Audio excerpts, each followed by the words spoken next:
Share capital મેળવવાનું છે, જેમાં તમને ડી એટલે કે ડિવિડન્ડ રેટ આપ્યો છે 16 રૂપીસ, એમપી છે 160, ઇક્વેશનમાં મૂકશું D of 1 16 upon 160 into 100. Cost of equity share capital આવશે 10% ઓર 0.1%. હવે સેકન્ડ આપણે સૂત્ર જોયું વિચ ગ્રોથ પાર્ટ, એમાં સેકન્ડ દાખલામાં તમને માર્કેટ પ્રાઇસ આપી છે 125 રૂપિયા, ડી ડિવિડન્ડ રેટ છે 5 રૂપીસ, ગ્રોથ રેટ છે 8%, એટલે 0.08 લેશું ઇક્વેશનમાં. સૂત્ર સેમ જ રહેશે ડી અપોન એમપી પ્લસ જી. ડી છે આપણો 5 રૂપીસ, એમપી છે 125 રૂપીસ પ્લસ ગ્રોથ રેટ છે 0.08, એટલે આપણને શું મળ્યું?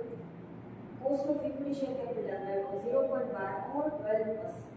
હવે આપણું સેકન્ડ ઇક્વેશન જે આપણે જોયું હતું cost of preference share capital, ઈ ગોતવા માટે આપણે થર્ડ સમ આપણને આપ્યો છે, જેમાં તમને પ્રેફરન્સ ડિવિડન્ડ માટે ઇન્ફોર્મેશન આપી છે. આપણી પાસે 20,000 શેર્સ છે, જેની વેલ્યુ એક શેરની વેલ્યુ 100 રૂપિયા છે. પ્રેફરન્સ શેર કેપિટલ થઈ જશે 20 લાખ રૂપિયા.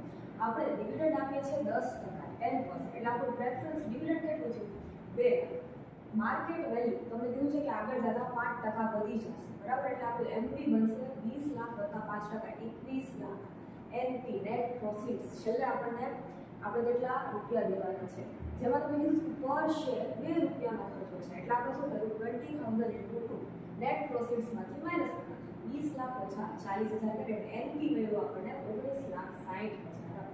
એન નંબર ઓફ યર્સ તમને આપ્યા છે 10. ઇક્વેશનનું મૂકશું, ઇક્વેશન આપણને ખબર છે કોસ્ટ ઓફ પ્રેફરન્સ શેર કેપિટલનું ઇક્વેશન આપેલું છે. પીડી આપણે કેટલું હતું? 2 લાખ પ્લસ 1/n 10 વર્ષ, એમડી છે કેટલું? 21 lakh minus net profits 19,60,000 upon 1/2. MD છે 21 lakh plus NP 19,60,000. Ultimately equation solve કરીએ આપણે એટલે આપણને મળશે cost of preference share capital કેટલો? 0.1054 અથવા તો 10.54%. એવી જ રીતના થર્ડ આપણું કોસ્ટ ઓફ કેપિટલ કયું હતું? તો કે cost of date capital. Date ઉપર આપણે શું લેવાનું? ઇન્ટરેસ્ટ. એટલે એના ઇક્વેશન આપણે કઈ રીતે હતું? KD = I/NP * 1 - T.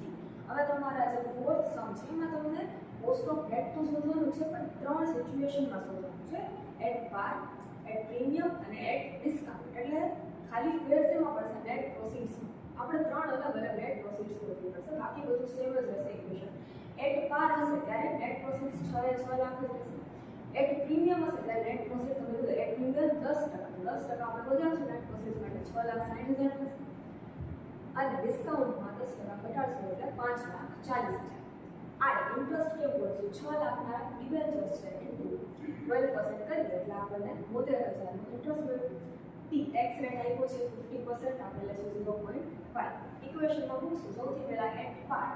આઈ તો સેમ જ રહેશે 72,000 અપોન એટ પાર છે એટલે નેટ પ્રોસીડ્સ રહેશે 6 લાખ ઇન્ટુ 1 - 0.5. એટલે આપણને શું મળશે? 0.06 or 6% cost of debt at par વાળી સિચ્યુએશનમાં. સેકન્ડ સિચ્યુએશનમાં આપણું ઇન્ટરેસ્ટ સેમ જ રહેશે 72,000 અપોન નેટ પ્રોસીડ્સ આપણી બદલાશે 6,60,000 ઇન્ટુ 1 - 0.5. એટલે અલ્ટિમેટલી આપણને કોસ્ટ ઓફ ડેટ મળશે 0.0545 or 5.45%.